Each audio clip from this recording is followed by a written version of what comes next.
And now we're on to my third Miss Earth delegate. And gosh, I'm so lucky to be interviewing her. I was just vlogging her 2 weeks ago. I feel like she had one of the best swimsuit photos in the competition. And I've also vlogged her about her outfit during the welcome ceremony. So here she is. Please say hello to Miss Earth South Africa 2023, Hi. Belinde. Hi, guys. Hi. How are you? I'm good. How are you? It's my pleasure to finally meet you. I can say the same. Yeah, so with only a few days left in the competition, how are you feeling right now? I actually truly can't believe we only have about 4 days left up until finals. It's a very surreal moment. It has been an incredible journey, not just here in Vietnam, but leading up to Vietnam.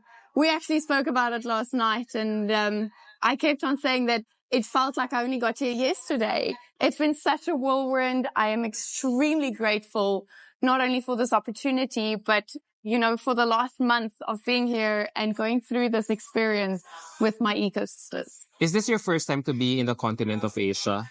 Actually, no, it's not. I've been to Taiwan, China, Hong Kong, and Macau. And obviously, I haven't been to the south of Asia, so this is a first for me. It is very interesting. I'm not going to lie. I'm not used to having so many motorbikes on the road.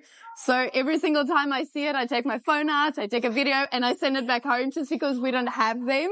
But I absolutely love it. It's an amazing experience. So what is it about Vietnam that you like so far?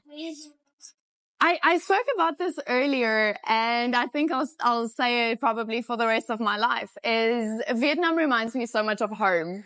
The warmness of the people, the friendliness of the people is truly something that I can say the same about the Rainbow Nation of South Africa.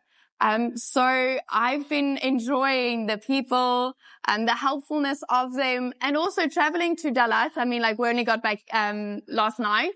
And it just reminds me so much of the countryside that we have back home. So I will have to say that Vietnam is my second home away from home. So hopefully she'll extend after the competition. Yeah. Fingers crossed. So you know what amazes me about South African delegates in Miss Earth is the quality that they bring to the table, not just in terms of beauty, but also with a substance. Before coming here, I've been checking out some Miss Earth South Africa interviews before, and they always tell about how Miss Earth South Africa is more than just a pageant, but more like a program. Yeah.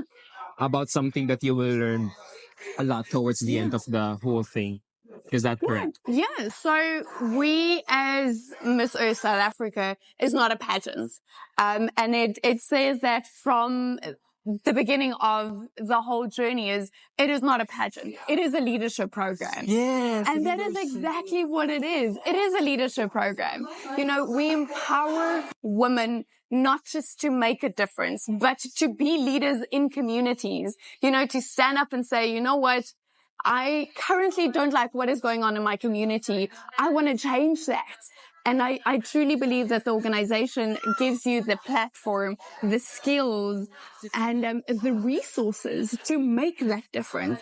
And I am forever grateful for what the Miss Earth South Africa organization has done for me, the opportunities they've given me, and the resources they've given me to make a difference, not only in my community, but in communities around me as well. Wow, sounds interesting. Can you be more specific? How did it impact you? How did this particular leadership program empower you or your community so far? So right in the beginning, right? So when we entered, so our journey started in June, and we did a orientation week where we spent a whole week with the organization, doing different workshops, doing community outreaches, interviews, some training.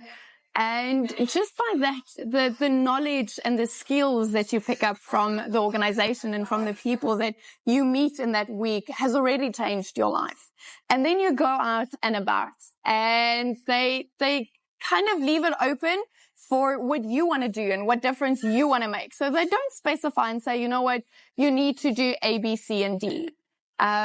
And I just saw a need for planting trees. So my whole goal throughout the journey was to plant as many trees as I possibly can.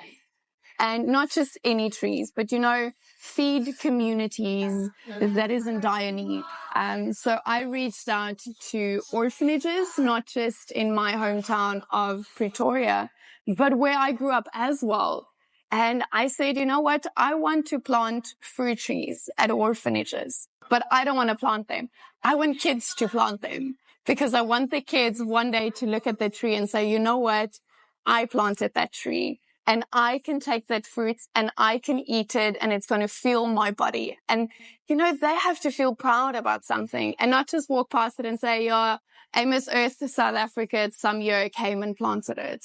I want them to say with a grateful heart that they planted the tree, that they made a difference in that orphanage that's going to be carried on for future generations.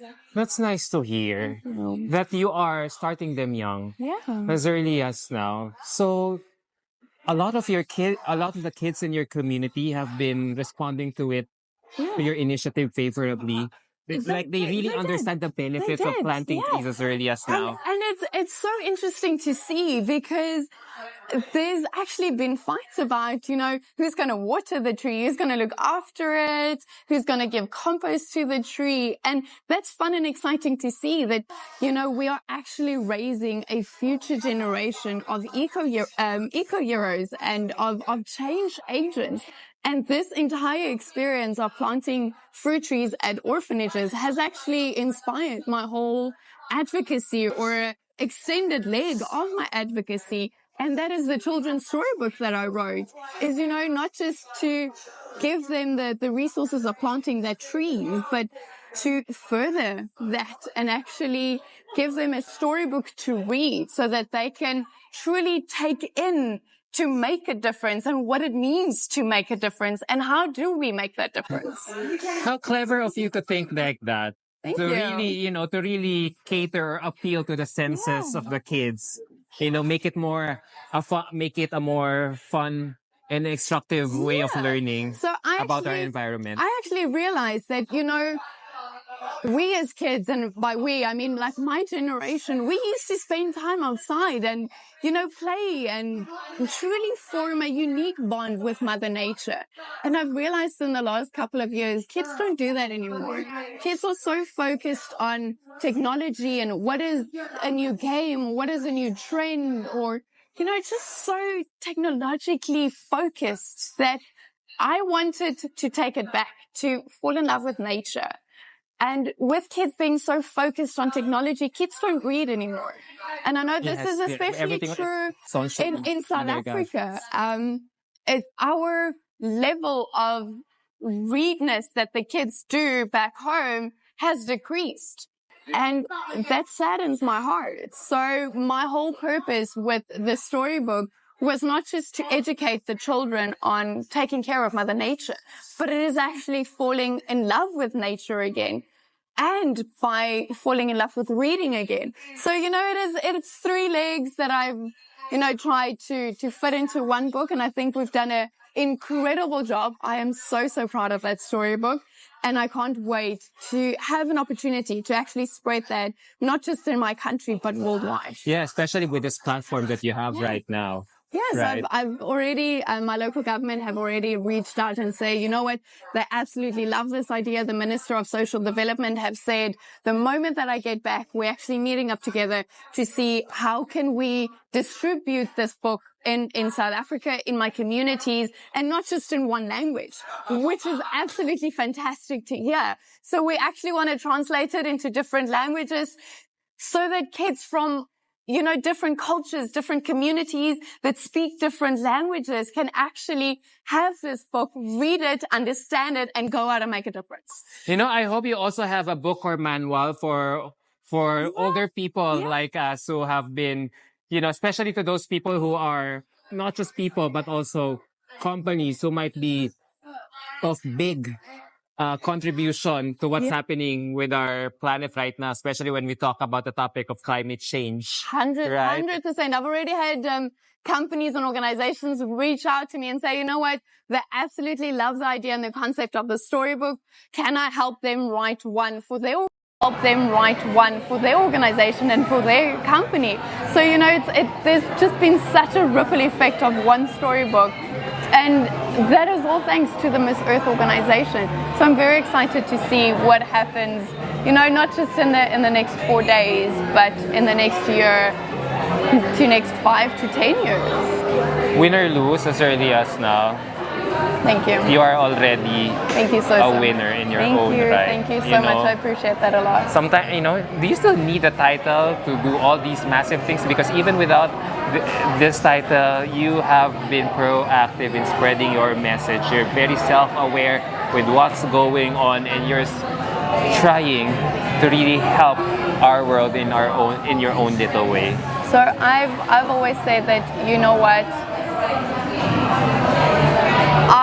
and this is going to sound very cocky, and I don't mean it in that way, but I've always said that, you know what, I don't necessarily need a Miss Earth. I am a Miss Earth. Everything that I stand for, everything that I am, everything that I do on a daily basis is of Miss Earth.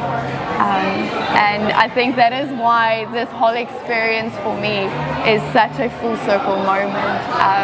I'm extremely grateful to be here.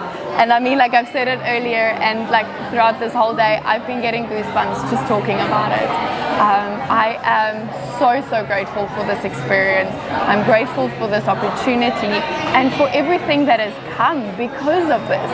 And Miss Earth is something that I will cherish in my heart and carry with me for the rest of my life, because it has changed my life. And I truly hope that I get the opportunity to change people's lives and change people's mindsets about our interconnectedness with Mother Nature, and how not only by saving her do we save ourselves at the end of the day. Well said. There's nothing more I can Thank you ask. so But much. congratulations in advance. Thank you You've so been such an empowered woman. Thank you so much. Ever since you started your foray here in Miss Earth, and it's my hope that whatever your endeavors, whatever you'll be doing in the near future, I hope that you'll be as impactful and as successful as you are right now. Thank you so much. I appreciate that a lot. Thank you so much. God bless you guys. I hope you had fun tuning in with my interview with Belinde here, Miss Earth South Africa 2023. I hope, let's wish her well this coming Friday. You know, Miss Earth South Africa has never won a title in this pageant, so hopefully she could change everything this coming Friday night. Only time will tell. All right, thank you guys. Thank you. See you soon. Bye. Bye.